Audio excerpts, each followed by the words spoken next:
A disruptor throws everything off balance, changes history, and forces everyone to play catch-up. A disruptor is a car that comes in and sets a trend, but it's not just literally setting a trend like saying it's a pretty shape. That's not disruptive, but coming in with something that is outrageous, really, and setting a standard that everybody else has to live up to. For nearly 70 years, Porsche has been disrupting the status quo with a history of groundbreaking innovations, from the 356 in the 40s to the 911 in the 60s, and this decade's 918 Spider. Porsche's vehicle designs break the mold over and over again.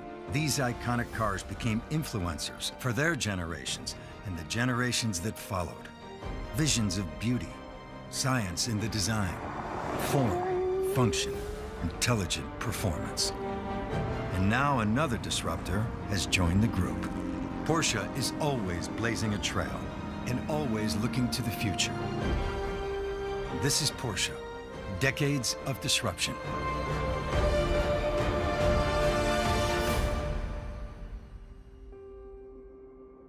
Going against the grain is one of the biggest things that I think Porsche especially has done for decades. They've gone their own direction. Doesn't matter what the industry is doing. They have an idea, they chase it, they perfect it. In the 1940s, the car industry came to a crashing halt during the war. Afterwards, car makers hurried to stake their claim on the new and growing market. And one man changed the game by creating the car of his dreams. Ferry Porsche said I was looking for the sports car of my dreams and I couldn't find it, so I built one. So he created this car in his vision, and boy, did he do a good job. And they bring this bloody Porsche out, and it's totally off the wall because it's, you know, air-cooled, it's 4 cylinders, and it's sort of built very light and very nimble. You look at American cars in particular, they're gigantic. You know, there's 7 tons of metal wrapped around you, and they're as long as a city block.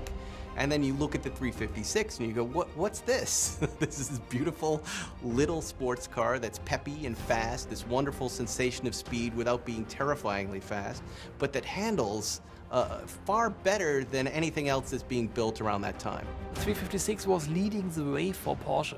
If you look at the design, you can see the whole Porsche design language. The engine, of course, in the back, the typical Porsche silhouette. We have lightweight building, we have all-day usability, and the 356 is also a car which you can use on the racetrack, so you can win on Sunday and drive on Monday. And is reliable. That was the remarkable thing about it. People were used to cars breaking every time they drove up. I mean, you know, they used to talk about the British products as being, you know, operated by Lucas, the Night of Darkness. There's a purity to the driving experience in this car. It's a very simple, easy, focused driving experience with nothing extra. No power brakes, no power steering, rarely a radio. You want the top up, you pull it up. It had nothing it didn't need and everything it did. And it was geared towards, you know, the feeling of driving a car. Everything was around that, and nothing has changed. I mean, Porsche to this day in the racing, the drivers are what it's about. Usually people see Porsche as a very male brand, but it's not true. The very first Porsche customer was a woman. When Ferry Porsche wants to start the production of the 356 in Austria and Gmünd, he had to create a budget, and for that reason he had to sell the prototype. And this prototype was sold in 1948 to a woman in Zurich. It took until the year 1957 before the car came back to the company, and today it's of course one of the most important exhibits in our museum. In the 1950s, car culture took over the planet, and the Paris debut of the 550 changed the world of auto racing. Its dominance of motorsport helped introduce Porsche to North American car lovers. The 550 specifically as a race car was minimalism at its finest. You think back to motorsport in a time where it was all about horsepower, it was all about big tires and wheels. Just add more displacement, more tire size, more brakes, and hope you get to the end. And here comes Porsche and the giant killer. Having less weight is like having more power. It's like having more grip. It's like having better efficiency. Less weight acts on every single thing the car does. To me, when I first look at this car, I just think Porsche and racing. I mean, that is it. and you look inside it and you go, look at it. It's so damn basic, you can't believe. But it's functional, and that's what Porsches are about. It's like balsamic vinegar, you know what I mean? It's been processed and processed, and really what's necessary, and that's all that's there. Straight, uncut sports car. The 550 Spider was raced by many famous drivers in America, but yeah, there were other celebrities, and of course the most important one was James Dean, and yeah, maybe this is also part of the myth of the 550. That was a car you could drive to the racetrack. You're just like, here's my road car, beep, and you just drive up and you get your little bag out and your little leather helmet or whatever the hell they used back then, and then you just go out there and whip everybody's ass and you just drive home, you know, have a beer or something.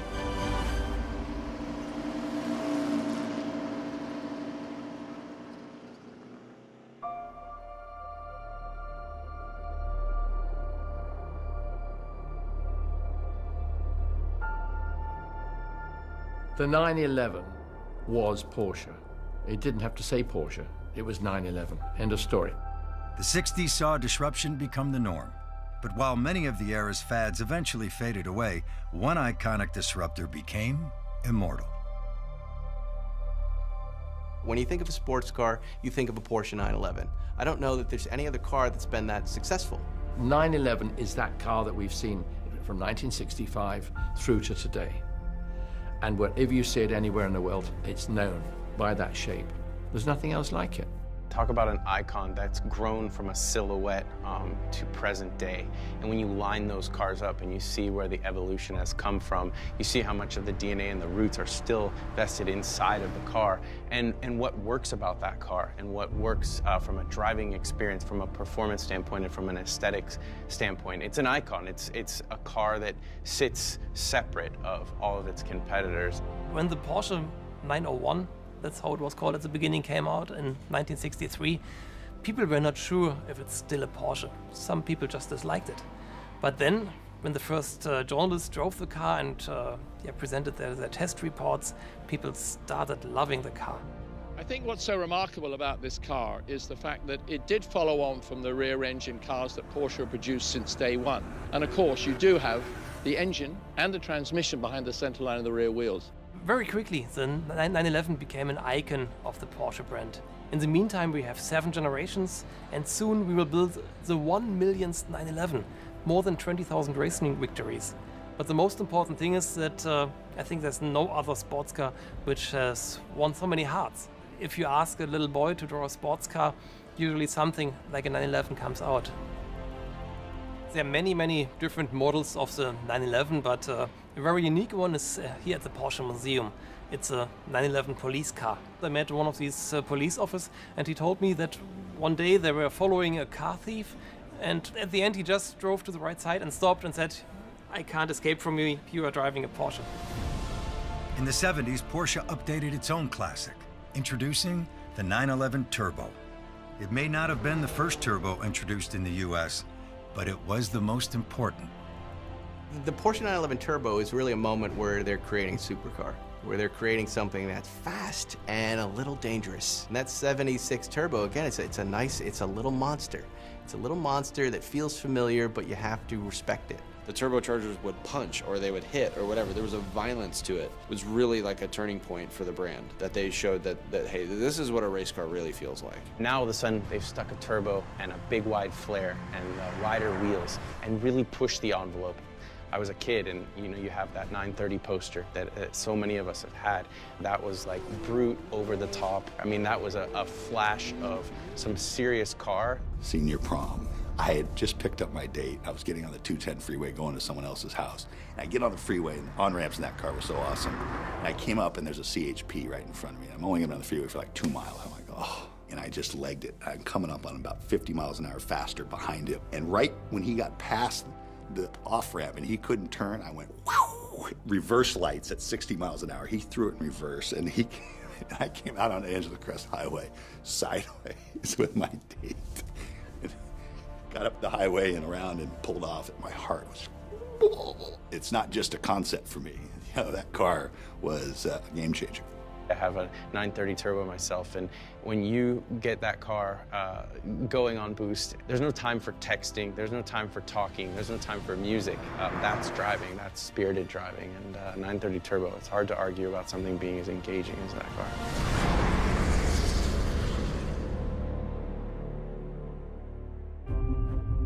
The 80s were a turning point for Porsche.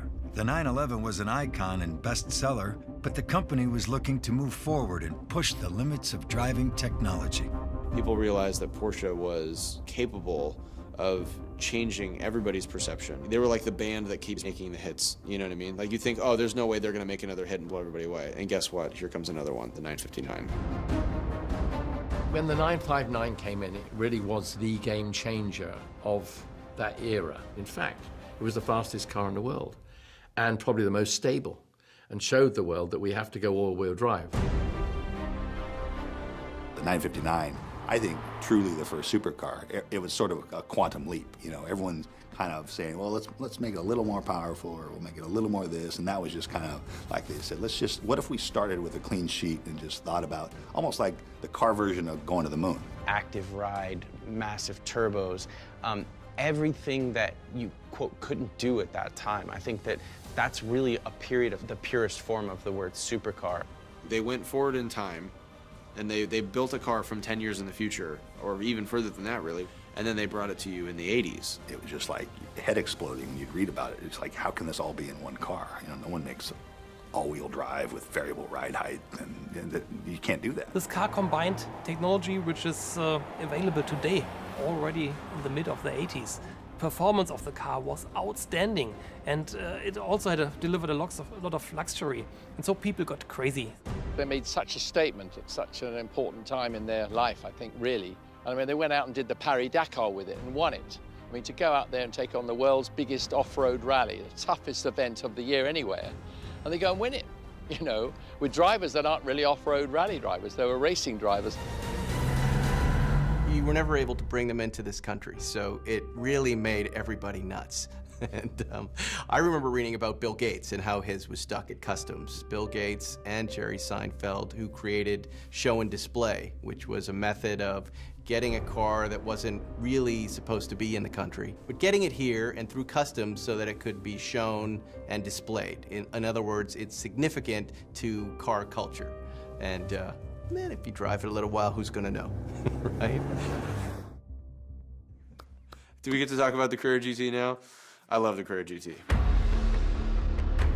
In the 2000s, Porsche set their sights on the supercar space and delivered a car that destroyed the competition. First disruption for me with the Carrera GT, V10, mid-engine, open-top car, large wheelbase, a lot of new space for Porsche to venture in. You know, I just drove one a few weeks ago. It's wonderfully analog, as opposed to the new 918 or anything new, which has got your paddle shifters and everything else. When you drive it, I think that's the one thing that really comes out. You're more part of the car when you're shifting gear manually with your hand, because you have to watch the revs and pull it through and clear the clutch, and you really are in the cockpit of a race car. The origin of this project was motorsports. In the late 90s, the Porsche engineers were working on a new racing car for Le Mans. But then there were some rules changed, and Porsche decided not to participate in the year 2000. But the technology, a carbon fiber chassis, a V10 naturally aspirated engine, all these technologies were used for a new car, and this became the Carrera GT. I was able to buy one when I was way too young. It made me a better pitcher. It changed my life. I had a 3.6 ERA before I got it, and then the rest of the season I had like a 2.2 ERA, because I was so happy.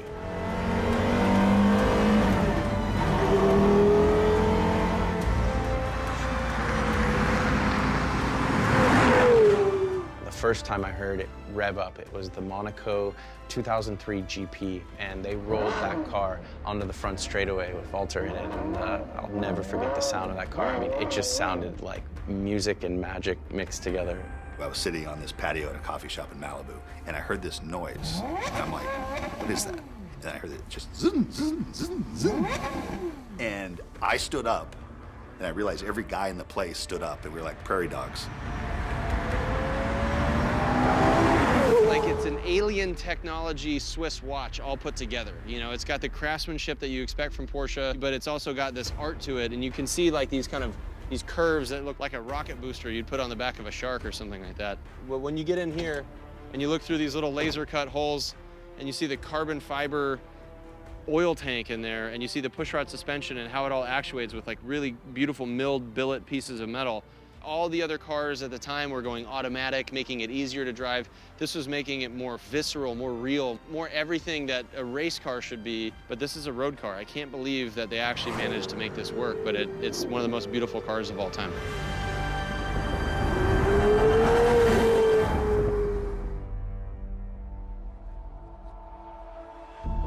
It's interesting when you reflect on each generation, the 959, the Carrera GT. Every time a car comes out at that extent, you wonder, could they do any more? Could there be more of what we consider a hypercar? And each time, Porsche pushes the limit. You know, on paper, I think it was one of those things where everyone was like, whoa, four-wheel drive, hybrid, you know? And then the Nordschleife lap record and all these things start to kind of like it line up, and you see this kind of laser focus of Porsche is trying to build the absolute best car in the world. In the beginning, everybody smiled and said, are you going green now, or is it for fuel consumption? And after a while, people figured out, oh wow, the performance of the car is completely different, and the fuel consumption is extremely good. So that just showed the potential, and it's the fastest car ever. It's the best sports car ever. It laps the Nürburgring the fastest than ever before. My first drive in the 918 was using the different modes, and I turned it from racing, which is very loud, to all electric, and my friend was able to talk on his phone. This ability of this car to run on the highway, the car that looks like that, in full electric mode, and then to turn into a race car just like that, instantly, with a little turn of that little circly switch, you have this race car that can charge its battery by racing it. And then you can run it in traffic without polluting. For Porsche, hybrid cars are kind of revisiting history. In 1900, Ferdinand Porsche started his career by developing electric cars and hybrid cars. Indeed, in 1900 he built the Semper Vivus, and this was the first functional hybrid car in the world. It's surreal the first time you get in, just getting your head around how much power you have underneath you. When you go to a hybrid and the alternative, just that such a direct amount of acceleration from the electricity, that was the biggest game changer for me. There still is a part of technology and user experience, and sometimes those two don't always get along, but with the 918, it's raw. There's a huge amount of R&D that goes into producing some of the numbers and some of the experience that it has, but in the end, you still feel that race-inspired engineering behind it, and that's the part that's fun. It's the first of the future cars. On a performance basis, from the hybrid has really shown everybody that that is the way forward. The 918 is a shot across the bow of the whole car industry.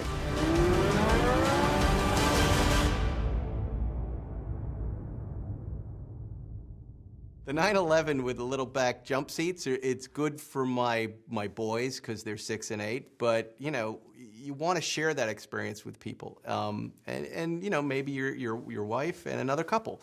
The Panamera comes along, and now here you go.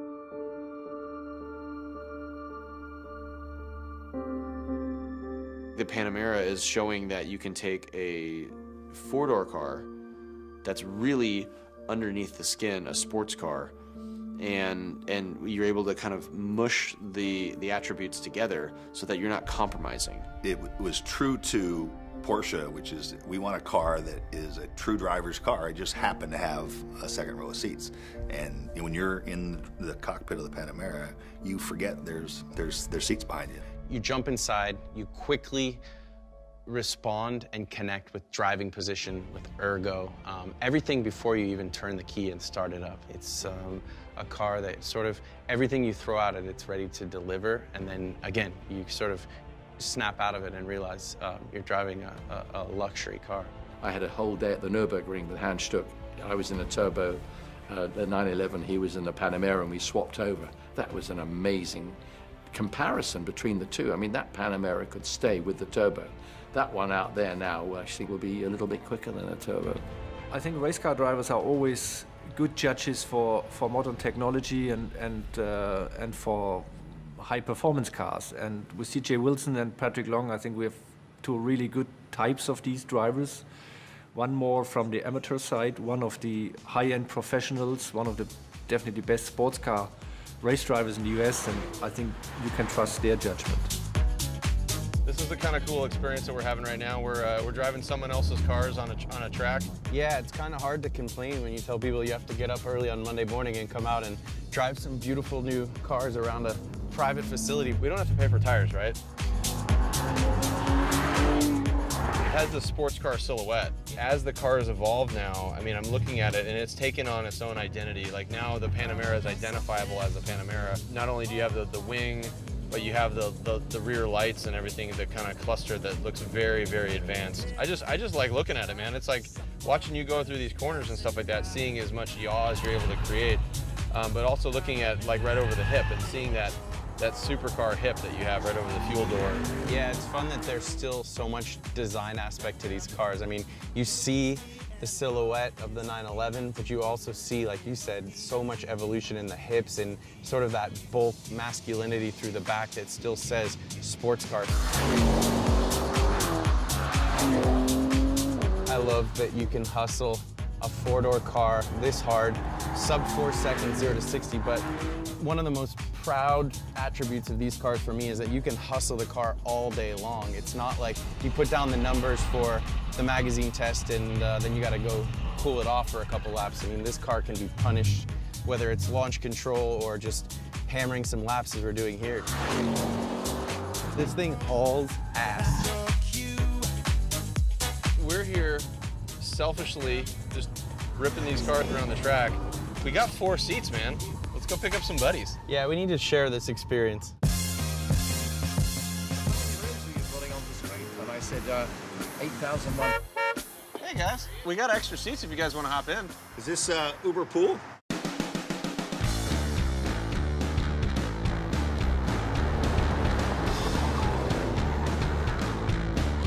Should be on it harder than that, but. Oh, you're kidding me, you son of a mother, you guys!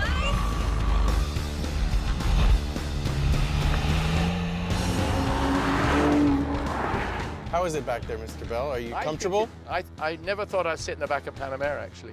Following the other car just now and looking out, it's a very elegant shape to it now. really It's much refined it, more, yeah. you know, elegant and sort of got class. Yeah, there's few cars out there where you don't feel bad when you give another couple the back seats to go to dinner. We're a couple now. We are, no chance there, boyo.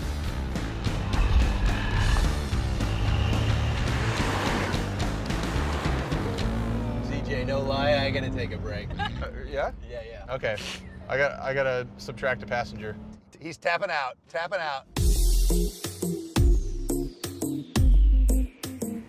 Well, now, Liz, what do you like in a car? What are the things that you look for? Obviously, you like performance. You've got the bug. You don't like to sneak in quietly in the back. No. I'm Brazilian, you know, and I like to make noise. You gotta stand out a little bit, right? So, you know, I'm sitting in the back now. I was driving earlier. I can actually change the stereo from the back. So you can be a backseat DJ along with being a backseat passenger. Well, that's good, because I don't think you're getting the steering wheel back anytime soon from what I can tell. So at least you have something to occupy you and at least give you some semblance that you're in control. I've got a chilled water and I'm just watching my wife go to work right here. It's pretty interesting. Mr. Bell, Mr. Kendall, Mr. Long, and Mrs. Wilson, I've had a great time, but let's see if Spike's turn back to normal colors.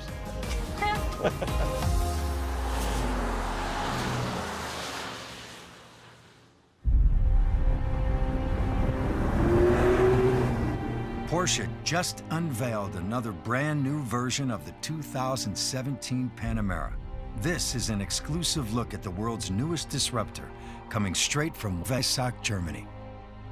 The question is always what comes after 918 and what will be the next car from Porsche that is mind-blowing and really disruptive. And in this case now it's the Panamera Turbo S e-hybrid. Many of the guys that did the 918 switched over in the Panamera project and they brought all their ideas they had in mind in the car. The second generation of the first Panamera had a hybrid. That was more about efficiency, and we learned from the 918 Spider that a hybrid is also a key issue in terms of performance. And so this hybrid is really a performer, and it's a fuel saver also.